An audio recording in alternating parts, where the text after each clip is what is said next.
What's goody, everybody? Welcome back. In today's video, I'm going to be doing part 3 of this 6-part series. Yes, I'm going to be posting the big board, but in this episode, we're talking about the small forwards, and if you couldn't tell by the cover, yes, I have an interesting guy in here that you might not have heard of. Now, if you can't tell, I'm wearing my Wizard shirt because I don't know when Chris Paul's going to get traded. He's definitely going to get traded. He's not going to play for the Wizards next year. So who knows? He could get traded tomorrow, and this could be the only day I ever get to wear this jersey. This is a underrated position in the draft. Now, there's a big drop off after one, definitely, maybe after two, but there are very solid players in this position during the draft, and I think some of these players are actually flying really low under the radar, and one of them is very overrated. So, without further ado, we're getting right into it. If you don't think Brandon Miller is the best small forward in the draft, you need to reconsider your ideology on the draft. While I say that, I also believe that there are 4 prospects better than him overall, maybe 3, and that's why he is ranked number 5 on my big board. I'm not going to go too much in depth on him because everyone who follows the draft knows who he is, but I will say that I do worry about him being the star player on a team because he isn't physically gifted, athletically speaking, nor is he the strongest.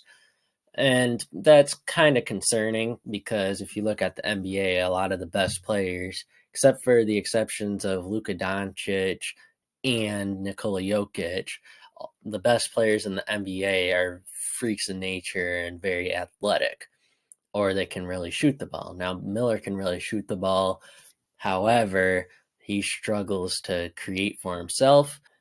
Because I view him as a sort of weaker player, I think his ceiling is definitely Kevin Durant.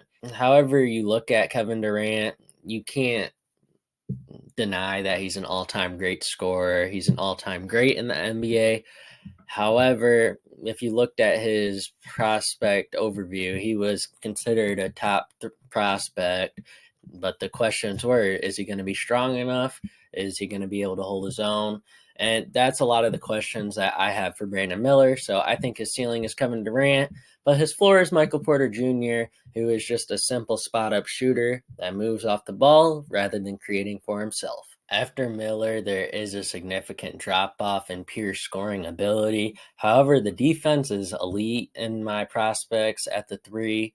Like, after this guy, the next 3 are really elite defenders. With that being said, Cam Whitmore is my second best small forward despite having a less developed ability to defend. He is ranked 8 overall, and I just wanted to say that if you are looking for a more upside of a player and not necessarily a best fit pick, do not take Whitmore over a Thompson twin, please. I'm not high on the Thompson twins, but at least the Thompson twins can play make. And if you look at the Thompson twins and Whitmore, they have the same attributes that people are so high on when you talk about being explosive, the scoring ability, and whatnot. However, he has nowhere near the same level of playmaking or defensive upside. However, he can eventually develop a defensive side of the basketball, so I think his ceiling is Warriors' version of Andrew Wiggins, which is a high level 2-way player, not a top player when it comes to creating for themselves, but they can be on the court, they can score 20 points a game, and they can also play really good defense. However, his floor is T Wolves Wiggins, which is a guy that doesn't really break through, can't really score on a very good team, but given the right fit, he turns into Warriors Wiggins. But I think the more likely outcome is that he's T Wolves Wiggins. Number 3 is a guy in Dariq Whitehead who didn't show his full ability and skill set last year at Duke, but has amazing upside if he could stay healthy. The reason I have him at 14 overall and not within my top 8 is simply because he is injury prone. His 3-point shooting is one of the best things about him, along with his defensive ability, which almost guarantees you a spot on an NBA roster. So I get the injury risk with him, but I do not understand why you wouldn't take a chance on him, especially after the lottery. There is no reason Dariq Whitehead, in my opinion, should fall after pick 20, but he probably will, and a lot of teams are going to end up regretting that because he can shoot, because he can defend, and I think his ceiling is evidently Kawhi Leonard, and he's also just as injury prone as Kawhi Leonard. But his floor, in my opinion, has to be Reggie Bullock because he is going to be a high level 3 and D player if both his 3-point shooting and defense translate.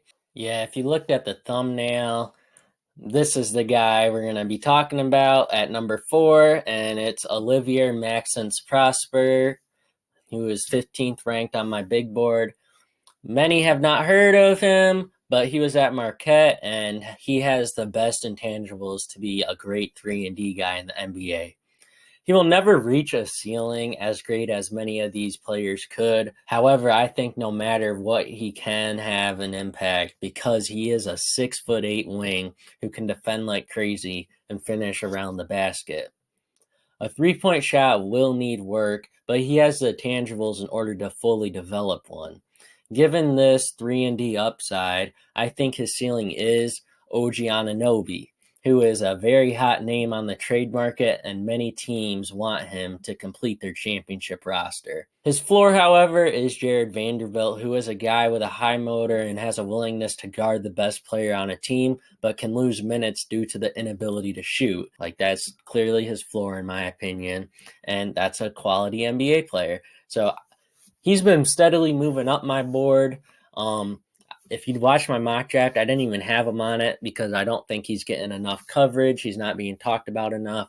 But Portland Trail Blazers, if you're intent on keeping Dame and really want OG Anunoby, I would take this guy. I personally feel like this 5th guy is very, very, very overrated, and it's Anthony Black. Anthony Black is very versatile, but I think his athleticism is very overrated.